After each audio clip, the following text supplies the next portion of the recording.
आज हामी कुन बार र कुन तिथिमा कुन कुन राशिको लागि घात पर्न जान्छ भनेर जान्नेछौँ।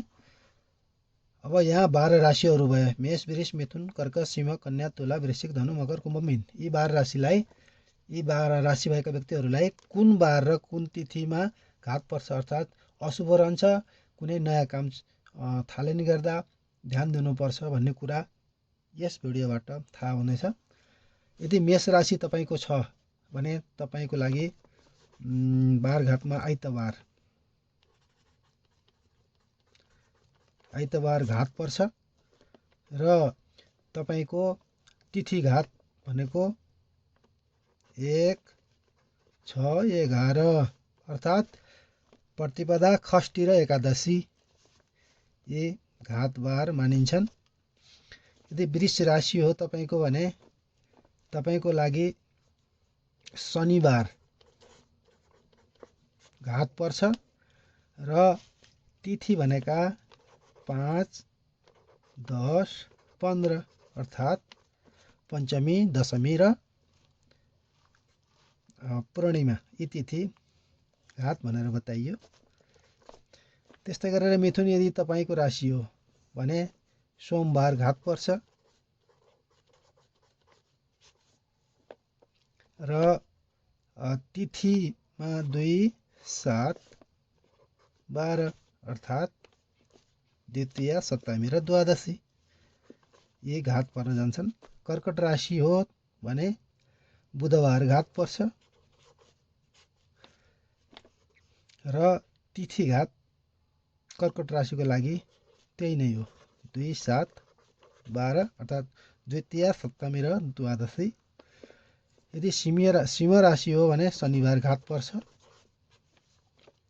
र 3, 8, 13 अर्थात् तृतीया, अष्टमी र त्रयोदशी घात बारहरू भयो, घात तिथिहरू भए।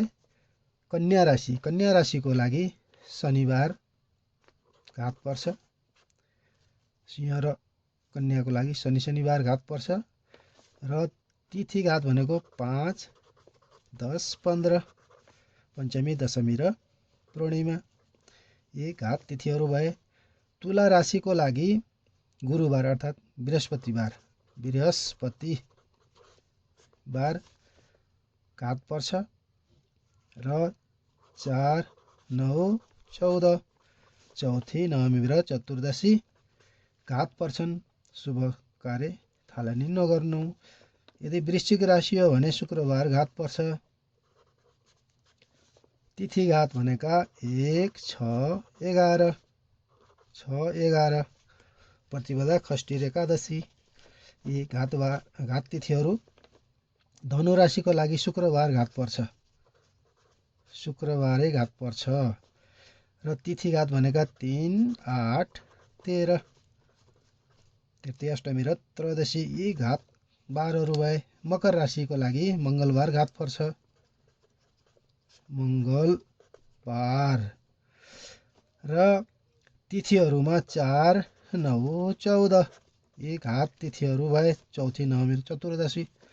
त्यही क्रमले कुम्भ राशिको लागि गुरुबार अर्थात् बृहस्पतिबार, गुरुबार पनि भनिन्छ, बृहस्पतिबार पनि भनिन्छ, घात पर्छ र तिथि घात भनेका तृतीया, अष्टमी र त्रयोदशी। र मीन राशिको लागि शुक्रबार घातक 4, 10, 15 तिथि घात चौथी, दशमी र पूर्णिमा यी घात हुन्छन्। यदि घातै बार परे पनि, यदि जन्मबार घातै बार परे पनि जन्मबार छ भने त्यसको दोष लाग्दैन भनेर जान्नुपर्छ। हस्त नमस्ते।